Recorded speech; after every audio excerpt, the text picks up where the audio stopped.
Our next story is about free trade agreements or FTAs. They're considered panacea in the world of trade. You sign an FTA, your trade booms. But it turns out that's not always the case. India has signed around 13 free trade agreements with Australia, with the UAE, and with ASEAN members, also with Japan. The idea is quite simple. When you sign FTAs, you reduce barriers to trade, like quotas or tariffs or duties, you reduce all of them. As a result, bilateral trade increases, or that's the assumption. But in India, the recent trend is worrying. Let's look at the first half of 2023. That's January to June. India's overall exports declined by 8.1%, but India's exports to FTA partners declined by 18.2%. And this is worrying. In the first 6 months of 2022, FTA partners made up 30% of India's exports. This fell to 26% in the first half of this year. If your exports fall, your deficit widens, meaning you import more than you export. That's deficit. India's FTA deficit was $28 billion last year. This year, it's $30 billion. In other words, India's import bill from its FTA partners is $30 billion more than its export bill. ASEAN countries make up almost half of this deficit. This is a group of 10 countries in Southeast Asia, ASEAN. They make up about half of the deficit, so there is a huge trade imbalance, and the government realizes this. They've decided to review the free trade agreement with ASEAN. The review should be completed by 2025, but what explains this rising imbalance? One reason is global sluggishness. The World Trade Organization says global trade will grow by 1.7% this year. Last year, it was 2.7%. So trade has slowed down, and this is a global problem. But that alone does not explain India's situation. Our main problem is exports. Let me explain how this works.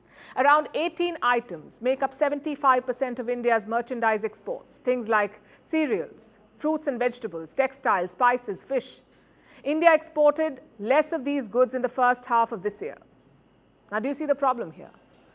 These are not all-weather exports. If the monsoon is bad, India may have to curb food exports. If inflation rises, same thing. We've already limited rice and wheat exports. And when that happens, the deficit widens. So what is the solution? To focus on more reliable sectors like telecom or computers or pharma. These items make up 25% of India's exports, and guess what? These exports grew in the first half of this year. So if the idea is to diversify your shipments away from agriculture, agro products are important, no two ways about it, but they cannot be your only driver. If they are, your trade deficit will keep widening. It was $191 billion in 2021. It increased to $267 billion last year. That's a rise of almost 40%. Now, I know what a lot of people will say. Oil prices were up. If you pay more for oil, your import bill will rise anyway, which is true. But other countries have figured out solutions.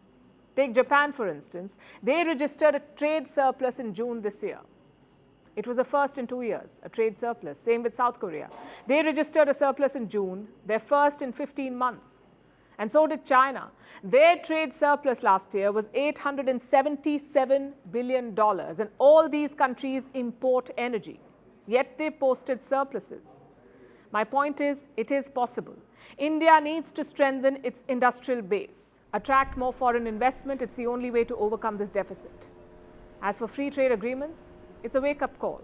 Simply signing them is not enough. We need to secure competitive terms. Now, India is currently involved in 2 major FTA talks. One is with Britain, the other is with the European Union, the EU. Both are very important trade partners, but more importantly, they're developed economies. So you need to negotiate harder, and I'll tell you why. Recently, the International Monetary Fund, or the IMF, warned against green protectionism. What does that mean? Western countries are using climate action to justify protectionism. For example, subsidies. The US recently passed a law to fight inflation. It's called the Inflation Reduction Act. This law gives subsidies worth $7,500 to people who buy electric cars. It's a great idea, right? Just one problem, though. That car must have been assembled in North America. So EVs made in India or Japan or China or Vietnam have no chance. Why would customers just abandon thousands of dollars in subsidies? Europe has done something similar. In October, they will introduce a carbon tax. Say you import steel from India to Europe or aluminium from Africa.